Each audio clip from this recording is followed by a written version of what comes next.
कांग्रेस की ये सभा सिर्फ ये एक भाषण की सभा नहीं है, ये एक तरक्की के लिए सभा है, आपके लिए एक मौका है। ये हिलाल नगर, ये हमीदिया कॉलोनी, पाकिजा नगर, कब तक बर्दाश्त करोगे? 25 से 30 साल आपने उनको वोट दिया, एक ही घर के लोगों को आपने मुंतखब किया, एक ही चेहरे के लोगों को आपने मुंतखब किया। आपकी तरक्की तो दूर की बात है, आपके घर सैलाब में डूब गए। ये हकीकत में बताती हूं कि इस एरिया में हम लगातार 8 दिन से घूम रहे हैं, मुलाकात कर रहे हैं। इस एरिया में सिवाय जंगल राज के कुछ नहीं है। वो कहते हैं ना एक मूवी में, डर का बिजनेस फिर की ले रहा है रॉन्ग नंबर। कब तक? 30 साल हो गए हैं। इस डर के बिजनेस को खत्म करिए। आपने लकड़ी काटने वालों को आपने ओहदों पर बिठाया, महापौर बनाया, उप महापौर बनाए, सभापति बनाए, विरोधी पक्ष नेता बनाए। कांग्रेस की भी सरकार थी तब सेंट्रल में। हुआ क्या है? आज हम लकड़ी का भूसा बन गए हैं और उनके शोरूम बन गए हैं, उनके फंक्शन हॉल बन गए हैं। और एक बात मैं आपको बताती हूं कि ऊपर ये बात चल रही है कि पाकिजा नगर, ये जो हिलाल नगर है, ये जो एरिया है, कि यहाँ के लोग जो है कुछ नहीं है। यहाँ के लोगों को बस जो है थोड़ा सा वोटिंग से पहले, 1-2 दिन पहले जरा सा चॉकलेट दे देंगे तो ये हमें दे देंगे। क्या हम इतने कमजोर हैं? तकलीफ आप बर्दाश्त कर रहे हो, आपके घर डूब रहे हैं, न जाने कितने घरों को इसका मुआवजा पैसा भी नहीं मिला है। हमारे बच्चों की तालीमी तरक्की तो दूर की बात है, यहाँ की बुनियादी जरूरतें ही बिल्कुल भी नहीं है। इस डर को खत्म कीजिए। हम जब इस एरिया में घूम रहे थे, सबसे मुलाकात कर रहे थे, और हम वोट मांगने के लिए नहीं बल्कि सबके मसले हम रिकॉर्ड कर रहे थे, तो हमें पता चला हमारे जो आसपास के जो लोग थे वो मुखबिर, गली गली मुखबिर यहाँ पर तैयार हैं, हमारे पीछे पीछे मुखबिर भेजे गए हैं। तो मुझे समझ में आया कि यहाँ पर गरीब लोगों को कितना डराया जाता है। डरना नहीं है, इन्हें हटाना है। हम भी कांग्रेस से थे, मैं भी कांग्रेस से थी, मेरे वालिद साहब भी थे, मगर हमने 20 साल से जो मुसलसल चलते आ रही थी कांग्रेस पार्टी, हमने उसको छोड़ दिया है। वजह है क्योंकि कांग्रेस पार्टी की नांदेड़ की जो जिम्मेदारी है एक ऐसे इंसान को दी गई जिन्होंने खुद के वार्ड में ही जो है बदहालात पैदा कर दिए हैं। वो खुद तो लोगों की तरक्की बिल्कुल भी नहीं करेंगे, मगर दूसरों को भी नहीं करने देंगे। आज हम राष्ट्रवादी कांग्रेस घड़ी की जानिब से खड़े हैं। आपको अपना नगर सेवक चुनना है, आपको डॉन को मुंतखब नहीं करना है, आपको कब्जे मारने वालों को मुंतखब नहीं करना है, जो आपके लिए घरकुल के जरिए मकान दे सके उसको मुंतखब करना है। आपको उन लोगों को मुंतखब नहीं करना है जो उनकी चौखट पर भी आपको आने नहीं देते, बल्कि आपको उनको मुंतखब करना है जो आपके दिलों पर दस्तक देते हैं। तो इस बार राष्ट्रवादी कांग्रेस पार्टी अजीत पवार आपके सामने एक मौका बनकर आई है। जलसे के सदर मोहम्मद राफे साहब और स्टेज पर तमाम बैठे हुए उम्मीदवार, आली जनाबा डॉक्टर अर्शिया कौसर साहिबा, दस्तगीर साहब, सैयद कमरुन्निसा बेगम, बशीर साहब पठान, और यहाँ पर बैठे हुए हबीब मौलाना साहब, और यहाँ पर इस हल्के के तमाम जिम्मेदारान, भाइयों, बुजुर्गों, दोस्तों, अजीज साथियों, दरअसल में जब इंतखाबात आते हैं, जब इंतखाबात का सिलसिला शुरू होता है, तो तब आपके सामने हर एक पार्टी आती है और अपने ख्यालात का इजहार करती है। इसी एतबार से मैं भी आपके सामने राष्ट्रवादी जानिब के तरफ से उस उम्मीदवारी की हैसियत से यहाँ खड़ा हूँ जो कि हमारा इलेक्शन महानगर पालिका का ये इलेक्शन 15 तारीख को होने जा रहा है और हमारी नहीं है। आप तमाम हजरात से पुरखुलूस गुजारिश करता हूँ कि आप हजरात पहले किसी ज़माने माजी से बल्कि 40 सालों से आपने कांग्रेस को मजबूत किया और मैं भी आपसे दरख्वास्त करता हूं कि ये नई पार्टी जो आपके सामने घड़ी की शक्ल में आई है, मैं यही चाहता हूं कि आप इस घड़ी को ज़्यादा से ज़्यादा लीड देकर कामयाब कीजिए। अजीज दोस्तों, दरअसल में ये मुल्क, मैं आपके सामने मुल्क की थोड़ी बात कर लूंगा क्योंकि मैं जहां भी जाता हूं तमहीद बांधता हूं तो मैं ये समझता हूं कि हमारी हिस्ट्री जो भी होती है, जो भी तारीख होती है, क्योंकि होता ऐसा है कि बच्चों को, ये मासूम बच्चे और बिलखुसूस हमारे बड़े बुजुर्ग नौजवान जो अपनी तारीख को भुला बैठते हैं, मैं समझता हूं कि तारीख थोड़ी एक 5 से 10 मिनट ये दोहराना चाहिए ताकि सबको मालूम हो जाए कि हमारे मुल्क में हमने क्या क्या काम नहीं किया था। बहरहाल ये मुल्क किसी अकेले का मुल्क नहीं है, ये वार्ड किसी अकेले का नहीं है, ये वार्ड किसी को अकेले को रजिस्टर्ड करके दे दिए वाला नहीं है, बल्कि ये मुल्क उन 70,000 उलमा की कुर्बानी का नतीजा है जिस पे उन्होंने अपना खून बहाया। एक वक्त ऐसा भी आया था कि उलमा की लाशें झाड़ों पर लटकी हुई थी, उनकी नमाज जनाजा पढ़ाने के लिए कोई आलिम दीन मौजूद नहीं था, तो एक साथ करके नमाज जनाजा पढ़ाई गई। ये हमने कुर्बानी दी। अजीज दोस्तों, और हम ही इस मुल्क में गलत साबित होते हैं और ये कांग्रेस हिंदुस्तान आजाद हुए तब से हमारा इस्तेहसाल करती जा रही है। ये मुल्क हिंदुस्तान की जब तकसीम हुई, हिंदुस्तान के 2 टुकड़े बनाए गए, एक बना इधर हिंदुस्तान, दूसरा बना पाकिस्तान।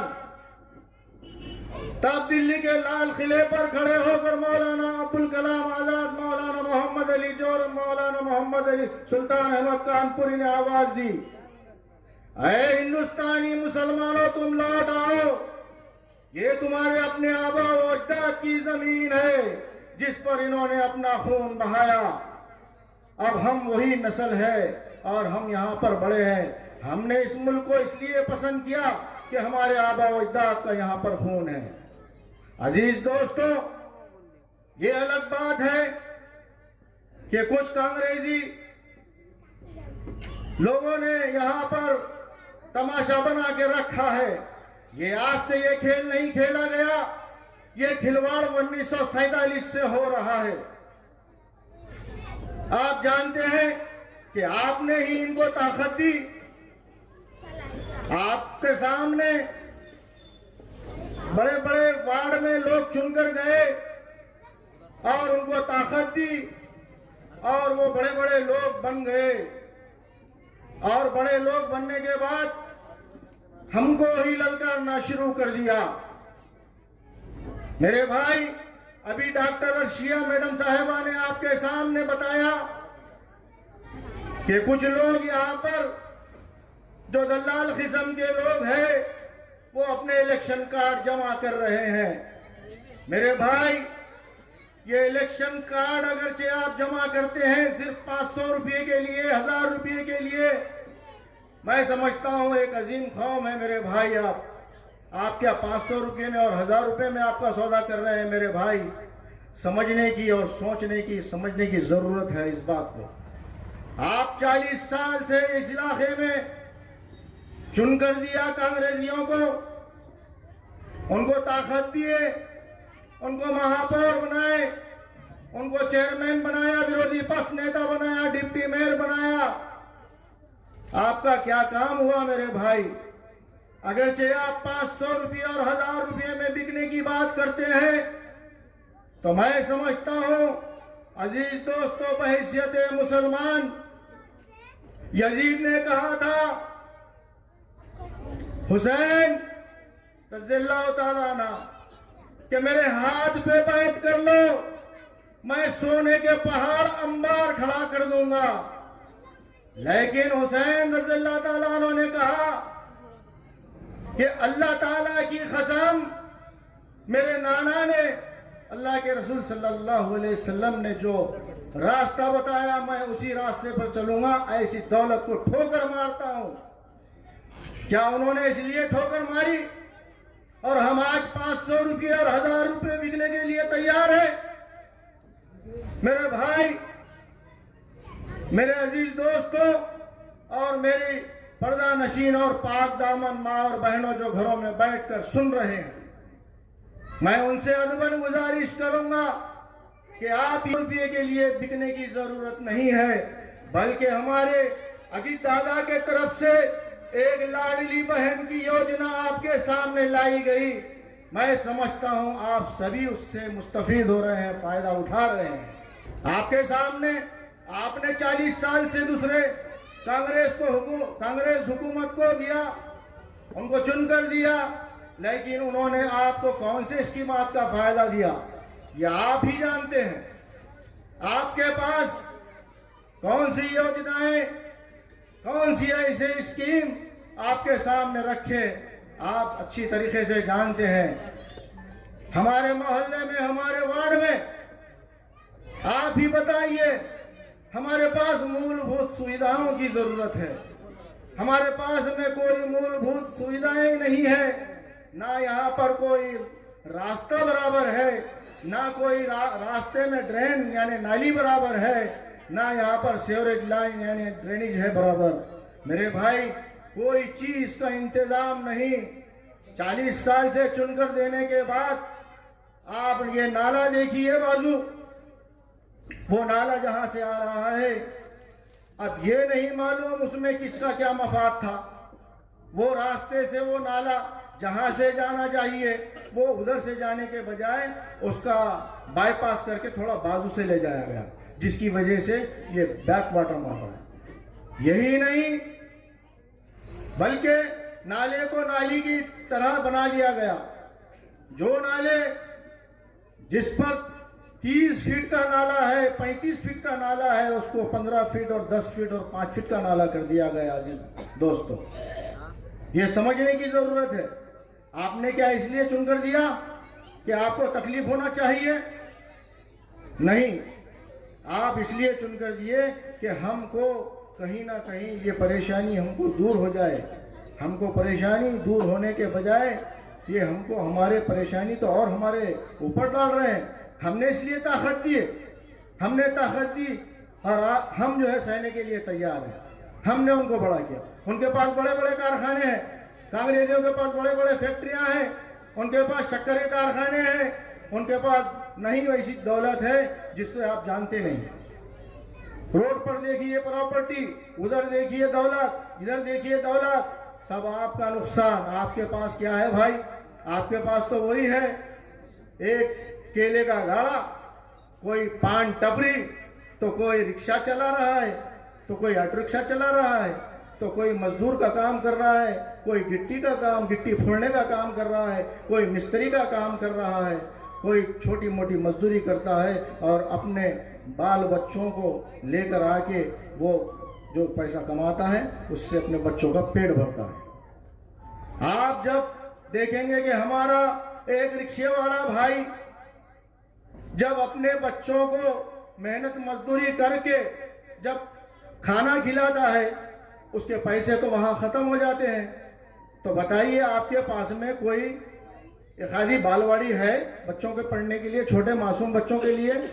इतना बड़ा वार्ड है, 30,000 का वार्ड है। बताइए आपके कारपोरेटर ने काम क्या किया? आप ही बताइए। आप बताइए कि हमारा मासूम बच्चे के लिए कोई इंग्लिश स्कूल है बच्चे को पढ़ने के लिए? आप ही बताइए। ये तो मुझे तो समझ में नहीं आ रहा, ये कौन सी सियासत है? अगरचे जो आदमी को चुनकर दिया जाता है तो उसका काम है कि सभी सुविधाएं उन मासूम बच्चों को और गरीब लोगों तक ये स्कीम पहुंचाना। तो स्कीम नहीं पहुंचा रहे आप। छोटे बच्चों के लिए कोई स्कूल का इंतजाम नहीं है आपके पास में। आपको 40 साल से आपके हाथ मजबूत किए, फिर इसका फायदा क्या हुआ मेरे भाई? अजीज साथियों, न समझोगे तो मिट जाओगे हिंदुस्तान वालों, दास्तान तक न रहेगी दास्तानों में। जब इलेक्शन आता है, इलेक्शन के सामने गुलपोशियां हो रहे हैं, फूल तुम्हारे लिए, कांटे हमारे लिए। फूल तुम्हारे लिए, कांटे हमारे लिए। फला एक गली के अंदर जा रहे हैं लोग, बाजा बज रहा है और गुलपोशी हो रही है। दूसरे रास्ते में 4 लोग खड़ो कर दिए और वो 4 लोग खड़ा करके उनको बोले ये 2,000 रुपये लेके जाओ, और 2,000 रुपये लेकर जाके ये 1,000 रुपये के फूल लाओ और 500 रुपये तू ले लेना, 500 रुपये तू ले लेना। हम आते सेठ आए बोलना और गुलपोशी करना और फोटो उतारना और डाल देना। अजीज दोस्तों, ये ऐसा कब तक चलेगा? ये नौजवान बच्चे बकौले शायर, नौजवानों की ताकत है समंदर का शबाब, मुस्कुरा उठे तो दिल नशी गुलाब, मुल्क और कौम के हो सकते हैं पूरे ख्वाब, इनकी सही ताकत का सही इस्तेमाल। मेरे भाई, हमारी ताकत का इस्तेमाल कहाँ हो रहा है? हमारी ताकत कहाँ जा रही है? जुए के अड्डे पर, दारू के अड्डों पर, बुराई के अड्डों पर। एक तो 40 साल से हमने एमएलए को चुन के दिया, एमपी को चुन के दिया, यहाँ पर एमएलसी बनाया, हमने महापौर बनाया। एक तो हमारा हराम माल, हराम पैसा, और उसके बाद हमारे नौजवानों का नुकसान। ना हमारे पास कोई पढ़ने के लिए कोई इदारा, कोई पढ़ने के लिए अच्छा स्कूल है, ना कोई आईटी कॉलेज है, ना कोई डिग्री कॉलेज है, ना कोई पढ़ने की कोई सहूलत है। तो अजीज दोस्तों, क्या आप ऐसे ही रहना चाहते हैं? ये जो नुमाइंदे होते हैं, आपको मालूम है, जो जब नुमाइंदे को चुनकर देते हैं, आपको मैं एक एग्जाम्पल लेता हूं कि एक बिल्डिंग खड़ी होती है। जब बिल्डिंग खड़ी होती है तो उसका पहले फाउंडेशन मजबूत होना पड़ता है। अगरचे आप फाउंडेशन बराबर नहीं डालेंगे तो फाउंडेशन नहीं डाले और इमारत को कितनी भी खूबसूरत बनाए, चाहे खूबसूरत बनाए उसको और 4 चांद लगाए आप उसको, लेकिन वो कभी भी गिर सकती, क्योंकि जब फाउंडेशन ही बराबर नहीं रहा तो बिल्डिंग, इमारत कैसी खड़ी हो सकती है मेरे भाई? तो इसलिए मैं आपसे यही दरख्वास्त करता हूं कि यहां पर अच्छे लोगों को चुनकर देना चाहिए, जो आपके सामने, आप जानते हैं ये डॉक्टर रशिया तो सर, ये वेल क्वालिफाइड, वेल एजुकेटेड है। हमारे दस्तगीर भाई गरीब आदमी है। आपको मालूम है इस इलाके में 25, 30, 40 साल से रहते हैं। इन्होंने उनको जमाने माजी में उनका काम किया। आप बताइए, हम हमारे बेटे को आगे बढ़ेंगे, हम हमारे बहू को आगे लेंगे, हम खुद खड़े रहेंगे, हमारा बच्चा खड़ा रहेगा, हम ही आगे जाएंगे। हमारे ही घर में काबिल लोग हैं, दूसरे काबिल नहीं, हाबिल है। अरे मेरे भाई, कैसा हो सकता है? ये इम्पॉसिबल, ऐसा नहीं है। एक गरीब आदमी आपके पास आए और आपके फंक्शन हॉल में ये बोले कि सेठ साहब मुझे टिकट दे दो। उनका काम तो ये था कि दस्तगीर भाई आप फिक्र मत कीजिए, मेरे हाथ में टिकट है, मैं 1 मिनट में टिकट दे देता हूं आपको। आप तो शहर अध्यक्ष है, जिला अध्यक्ष है, और बाद में आपके टिकट कोई नहीं ले रहा, वो टोकरी में लेके फिर रहे, टिकट लो टिकट। अरे वो टिकट का ये हाल है कि वो टिकट को उनके जो 40 साल से चुन के गए थे, उन्होंने भी वो टिकट को बोले ऐसा टिकट ही नहीं होना हमारे को, ये टोकरी में लेके फिरने वाला टिकट नहीं होना, दूसरे टिकट पर जाके लड़ते। और वो भी ये मजलिस दीवानी, तो बीजेपी से चल रही वो गाड़ी, वो शिवाजी नगर के साहब है, उन्होंने वो गाड़ी को चला रहे, लाल बस को, चाबी उनके पास में है। अब वो दूसरा दारुसलाम वो बन गया रहते शिवाजी नगर, और उन्होंने क्या करे, ये मस्जिद इसको तैयार करे, डरो मत, पैसे मैं देता हूँ, और कितना क्या है, इलेक्शन लड़ो मगर हरे पे चुन के आना, कांग्रेस के खिलाफ में, राष्ट्रवादी के खिलाफ में, राष्ट्रवादी नहीं आना और हम आना। तो उन्होंने बोले कि भाई कैसा हो सकता है, तो बोले तुम एमआईएम पे अपक्ष मत लड़ो, एमआईएम पे लड़ो। तो वो एमआईएम को सामने लाकर खड़ा कर दी। तो मेरे भाई ये जो चल रहा है, ये जो कुछ भी, तो क्या आप नहीं समझते? अरे आज तो अल्लाह ताला ने सबको अक्ल सलीम दिया, आज तो सभी के पास मोबाइल है, आप सभी जानते हैं, सबके पास इंटरनेट है, सबके पास कनेक्शन है। आप देखिए, न्यूज़पेपर पे देखिए, ये मोबाइल के ऊपर देखिए कि चल क्या रहा है। आप सोच समझ कर फैसला कीजिए मेरे भाई। मैं यही आपको वजह बताने के लिए आया हूं, और ये वजह तलाश करने के लिए यहां पे आया। मुझे खड़े रहने की जरूरत नहीं है, मैं यहां पर क्यों खड़ा रहा इलेक्शन में वो भी बता देता हूं। अजीज साथियों, दोस्तों, इनको जब हम 30 साल से 40 साल से चुनकर दे रहे हैं, मुझे बताओ 5 साल पहले जो लोगों ने काम किया, क्या किया? जो काम करने वाले थे तो उनको बोले तुमने कुछ नहीं करना, और इन्होंने खुद क्या करे, कुछ नहीं किए। क्या काम करे आपको मालूम है? और आपके जो दूसरे नुमाइंदे हैं वो कहाँ जाके बैठे, आप ही पूछो उनको। आने के बाद में जब खड़े रहेंगे यहाँ पे स्टेज पे, तो उनके पहले सूरत देख लो, और सूरत देख के हमारे पास देखो एकदम शरीफुन नफ्स लेडी, हमारे डॉक्टर, हमारी बहन डॉक्टर रशिया कौसर साहिबा, उसके बाद में हमारे भाभी खमरुन्निसा बेगम, उसके बाद हमारे बशीर पठान के भाई हमारे भाभी जान। देखिए आप उनके चेहरे देखिए, आप उनको देखिए, वो कौन से लोग हैं, उनको पूछिए पहले कि आपके कारोबार क्या क्या है। मेरे भाई आप समझदार है, आप समझदार है, आप समझ रहे हैं। तो अजीज दोस्तों, मुझे किसी के ऊपर ब्लेम करना नहीं है, लेकिन मैं आपको इसलिए कह रहा हूं कि मैं क्यों खड़ा रहा, वो इसी वजह से खड़ा हूं कि भाई हमारे कोई माए बहनें रास्ते से जा रहे, तो उनको कोई तहफ़्फ़ुज़ नहीं, कोई बच्चों के लिए स्कूल नहीं, कोई रास्ते पर बराबर रास्ता नहीं। और हम अगरचे कोई बिजनेस कर रहा है, कोई कारोबार करता है, तो वहां पर गुंडे लोग जाके उससे खंडनी वसूल कर रहे हैं, किसी का प्लाट महफूज नहीं है। अब अपने आप के अगरचे चुनकर आए तो आपके प्लाट भी बचा के रखो, नहीं तो कभी भी प्लाट चले जा सकता, समझ रहे ना? तो ये कंडीशन है खड़े रहने वालों की। तो अजीज साथियों, मैं आपसे यही गुजारिश करने आया हूं, आपको यही बताने आया हूं। और ये जो मजलिस है और ये जो कांग्रेस है, ये भी अंदर से मिलेज वाले हैं। तू रो ऐसा कर, मैं मारे ऐसा करता हूं, ऐसा कुछ भी नहीं है। अब ये जो कांग्रेस है, मैं यहाँ पूर्वग्रस्त के वक्त आया था, ये पीछे इलाके में। तो जब मैं पूर्वग्रस्त में आया, मैं बोला भाई ये देखो, आप जो है क्या करिए कि जो पूर्वग्रस्त में जो फॉर्म फिलअप करते, जो फॉर्म भरा जाता, उसको जो है सही तरीके से भरना चाहिए।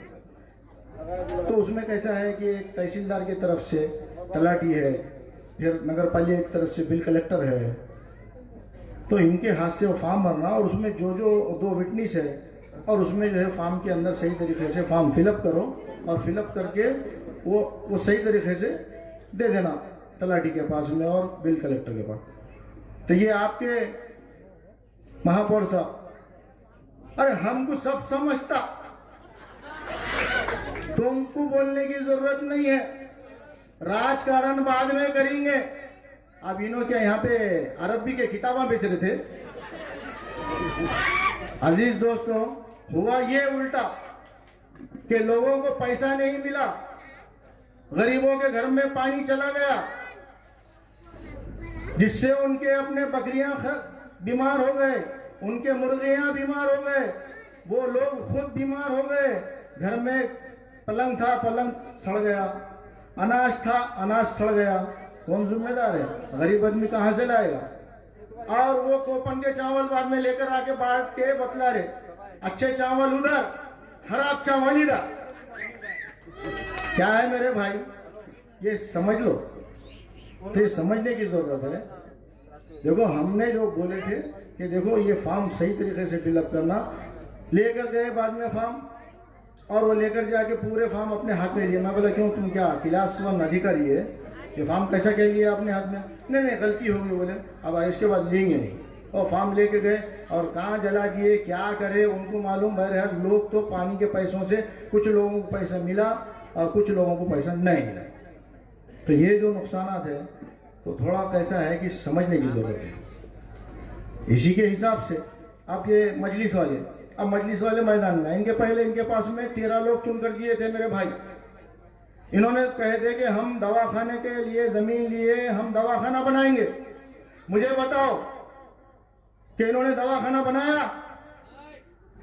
इन्होंने सिर्फ 5 साल तक इन्होंने हमारा इस्तेहसाल किया। रोड के ऊपर कचरा,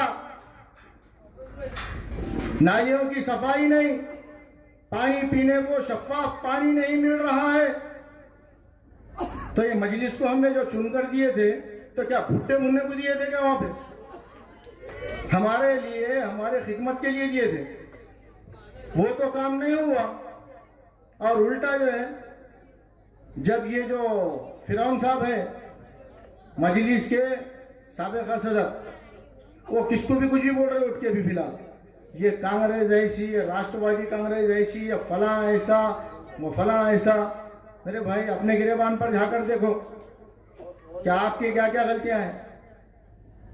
आप गुटके का कारोबार कर रहे, वजीर गुटका, जिसकी वजह से हमारे गरीब लोग बीमारी में मुब्तला, कैंसर में।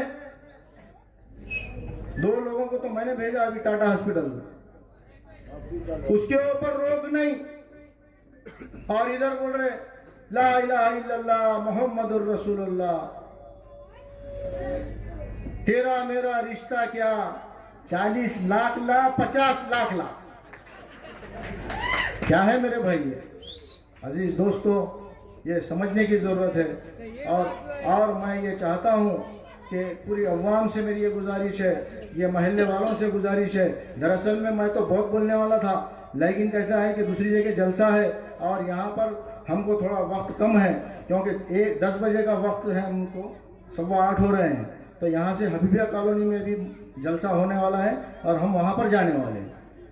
बहरहाल मैं आपसे इतनी गुजारिश करने के लिए आया हूँ कि हम 4 लोग हैं, एक मर्तबे राष्ट्रवादी यानी घड़ी निशानी को आप चुन कर दीजिए, और उसके बाद काम की ताकत, हमारी ताकत देखिए कि हम काम कैसा करते हैं। हमारी ताकत देखिए। आपको ये जो रास्ते हैं, ये जो सड़कें हैं, नालियां हैं, पानी साफ, इंशाअल्लाह जब हम चुनकर आएंगे तो वक्त बताएगा, घड़ी बताएगी कि हमने कितना अच्छा काम किया। अरे आपने तो खाली महापौर का अगरचे फंड भी अगरचे देते थे, तो ये जो इलाका है सिंगापुर जैसा हो जाता था, सिंगापुर जैसा। लेकिन आपको तो तौफीक नहीं हुई। लोगों को मूलभूत सुविधाओं में तकलीफ दे के रखे। बोले तो कोई आदमी नाली में परेशान रहना, कोई आदमी रोड में परेशान रहना, कोई आदमी खड्डे में परेशान रहना, यानी कोई ना कोई आदमी और इनके पास जाना, सेठ ये हमारा खड्डा बराबर करो, सेठ हमारा फला नाली बराबर करो। अरे ये क्या है? खबरस्तान में कोई सुशोभीकरण नहीं, खबरस्तान में कोई खूबसूरत खबरस्तान नहीं बनाया गया। 40 साल हो चुके, 50 साल हो चुके हैं। आज 40 साल से चुनकर दे रहे खबरस्तान को, कितना अच्छा अंदर गार्डन बनाना था, खूबसूरत जो है अच्छी घास लगाना था। अरे हम भी खबरस्तान में जाने का है, मुझे भी जाने का है, आपको भी जाने का है। ये हवस तो जिंदगी भर खत्म नहीं होने वाली है। हवस के ताजदारों को बिस्तरों पे नींद नहीं आती और गरीब फर्श खाक पर बेखतर सोते हैं। आप क्या समझ रहे? तो अजीज साथियों, ईदगाह बनाई गई पहले वक्त में, पहले जमाने में ईदगाह का जो एरिया था उसकी जो हद थी तो वो एकड़ों में थी। हम छोटे थे, बच्चे थे, मासूम थे, जब से देखते आ रहे। आप देखिए कि आपके डिप्टी मेयर साहब ने बोले 11 गुंठे जमीन है, बोले खाली 11 गुंठे। अब इनको कैसा मालूम ये 11 गुंठे है? अच्छा, इनके बाबा ने भी नहीं बोले, बच्चे ने बोले 11 गुंठे है। यानी कि अब अगरचे वो जो चबूतरा है, अगरचे वो 12 गुंठे का होगा या 13 गुंठा होगा, तो फिर 2 गुंठे उसमें से निकाल कर ये महापौर साहब को देना पड़ेगा, या तो एक मीनार गिरा के देना पड़ेगा या तो एक टप्पे गिरा के देना पड़ेगा। अब आप ही बोलिए, आप ही फैसला कीजिए कि ईदगाह को रखने का है कि नहीं रखने का है। अब बाकी जमीन तो चलेगी, वो भी कार्यकर्ताओं के नाम पे है, इनके नाम पे नहीं। अपने छोटे छोटे जो कार्यकर्ता है उनके, कोई किराना दुकान चलाता, कोई मजदूरी करता, उनके नाम पे है करोड़ों करोड़ों रुपए की जमीन। समझने की जरूरत है। अगरचे आप नहीं समझेंगे तो ये हमेशा नुकसान होने वाला है। इसी के साथ मैं जो काम करने वाला हूं वो आपके सामने रख दूंगा। अजीज साथियों, मैं आपको ये बताना चाहूँगा कि हम जब चुनकर आएंगे तो इंशाअल्लाह हमसे अच्छी तवक्को रखिए। हम रोड, नाली, ये तो बुनियादी चीज़ें हैं, लेकिन इसके अलावा और बहुत सारी चीज़ें हैं जो हमारे नौजवान बच्चों को तालीमी मैदान में, समाजी मैदान में, माशी मैदान में इंशाअल्लाह हम काम करेंगे। और आप भी देखेंगे, आपकी दुआ हमारे साथ रखिए कि उठो उठो मेरे वतन के गरीबों को जगा दो, काखो उमरा के दरो दीवार हिला दो, ये खामोश मिजाजी तुम्हें जीने नहीं देगी, जीना है तो इस दौर में कोहराम मचा दो। अल्लाह हाफिज।